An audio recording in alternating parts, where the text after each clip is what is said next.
सबायझार कनस्टिट्युएन्सिनि सिङाव थानाय town primary आरो गारगाव बालाथल प्राइमारि बे मोननै प्राइमारिखौ लानानै जोंनि वमेन एवारनेस प्रग्राम लानाय जादोंमोन।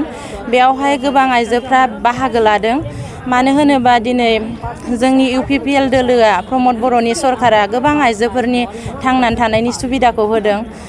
थांनाय 17 बोसोराव जि सुबिदाखौ मोनाखैमोन दिनै 4 बोसोरावनो गोबां सुबिदा मोनदों। बिनि थाखाय गोबां आइजोफ्रा बाहागो लानानै दिनै UPPL दोलोखौ मदद होनो आवगायबोदों। मोनफ्रोमबो एवारनेस प्रग्रामाव जोङो ओरैबायदि आइजोफोरनि मदद मोननो हादों। बे हिसाबै आङो दिनै बिजनि डिस्ट्रिक्ट वमेन सेलनि प्रेसिडेन्ट जानानै आं गोबां रोजा रोजा साबायखर बावनाय थाहरबाय आरो फैबाय थानाय समाव जोंनि आइजोफोरनि गोबां आसनिफोरखौ जोंनि आइजोफ्रा मोनफुंलांबाय थागोन। दिनैहाय मोनफ्रोमबो स्किमफोरखौ दिनै आइजोफोरखौ सनमान होनानै बानायनाय जादों बिटिआरआव UPPL सरकारा। दिनै माइनाव सोरां बिथांखि बेबो सेल्फ हेल्प ग्रुपआव होनाय जादों।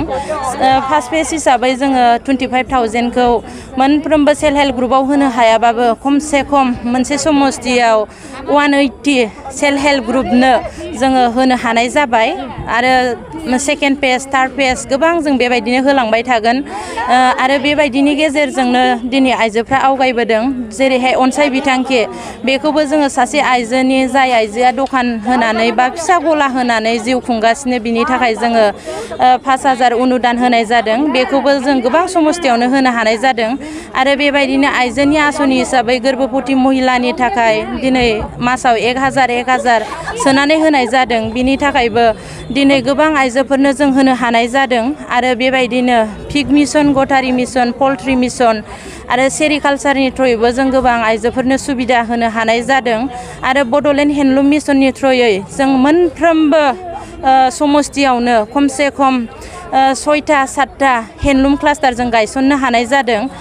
17 बोसोराव जोङो हेन्दलुम डिपार्टमेन्टखौ जों गोथै डिपार्टमेन्ट होननानै मिथिनो मोननाय जादोंमोन। नाथाय दिनै बिटिआरआव UPPL सरकार फैनायनि उनाव बड'लेण्ड हेन्दलुम मिसनखौ लानानै गोबां खामानि मावदों। सेरिकालसारखौ लानानै गोबां खामानि मावदों। बेफोरनि गेजेरजों जोंनि आइजोफ्रा थांनानै थानायनि सुबिदाखौ दिनै मोननो हानाय जादों। बेनिखायनो दिनै जोंनि बिजनि डिस्ट्रिक्टनि आन्डाराव 3 कनस्टिट्युएन्सि दङ, 3 समस्ति दङ। बेयावहाय 3 समस्तिखौबो देरहाहोनो थाखाय आइजोफ्रा लोब लोब बाहागो लादों। बेखौ एवारनेस प्रग्रामनि गेजेरजोंनो दिन्थिफुंनो हानाय जादों। बिनि थाखाय आं बिजनि डिस्ट्रिक्ट वमेन सेलनि प्रेसिडेन्ट जानानै आंनि गोसो गोरबोनिफ्राय साफ्रोमबो आइजोफोरनिसिम रोजा रोजा साबायखर बावनाय थाबाय। आरो जोंनि बिटिआरआव UPPL सरकारखौ गोख्रोंनिफ्राय गोख्रों लाबोनो थाखाय जों आइजोफ्रा बाहागो लागोन। आरो इयुनावबो जोङो UPPLनि सासे आइजो हिसाबै जों गसंगोन होननानै आं खोथा होबाय। आरो मोनफ्रोमबो समस्तियाव जोङो देरहागोना रोखा जाबाय। दिनै बिजनि डिस्ट्रिक्टनि 3 समस्तियावबो बेखौ जों दिन्थिनो हानाय जाबाय। गोजोन्थों। गिबियावनो नायगिरि बिथांमोनसिम खुलुमनायखौ बावहरग्रोनानै लानाय जाबाय। दिनैनि बे सांग्रांथि मेलाव जोंहा सबायझारनि जेसेबां ब्लकनि प्राइमारिनि आइजोफोर दङ, डिस्ट्रिक्टनि जाय दायथ' लादों बिथांमोन दं आरो सेन्ट्रेलनिफ्राय फैदों। दा बेयाव जोंहा माखासे गभर्नमेन्टआ जेसेबां आइजोफोरनि थाखाय स्किम्स लादों, हयथ' बहुतानो मिन्थिया जानो हागौ। जोङो बे जोंनि दायथ' हिसाबै जोङो बेखौ अवेरनेस मिट लादों, जाहाथे बे आइजोफ्रा मिन्थियै खोथाखौबो मिन्थिथों आरो जेसेबां आइजोफोरनि थाखाय जोंहा स्किम्स लादों बे स्किम्सनि बागै बिथांमोनखौ खोन्थानाय जादों बे सांग्रां मेलनि गेजेरजों।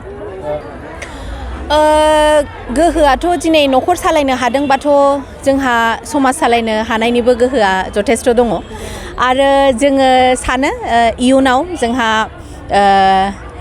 MCLAनो जाथों बा VCDC चेयारपार्सनानो जाथों बा बे ओनसोलनिफ्राय सोरबा EMआनो जाथों, जोङो मिजिं थियो सोरबा आइजोआनो दैदेनथों होननानै जोङो मिजिं थिदों। आरो बेबायदिनि थाखाय जोंहा माखासे आइजोफोरखौ जोंहा रेडि खालामनांगौ, नङा होमबा? जोङो प्रिपेयार खालामनांगोन। दा बेथ' दिनै सानसे साननैनि खोथा नङा। जोङो सानसे साननै बेबायदि आगान सुरबासो जोङो आवगायलांनो हागोन।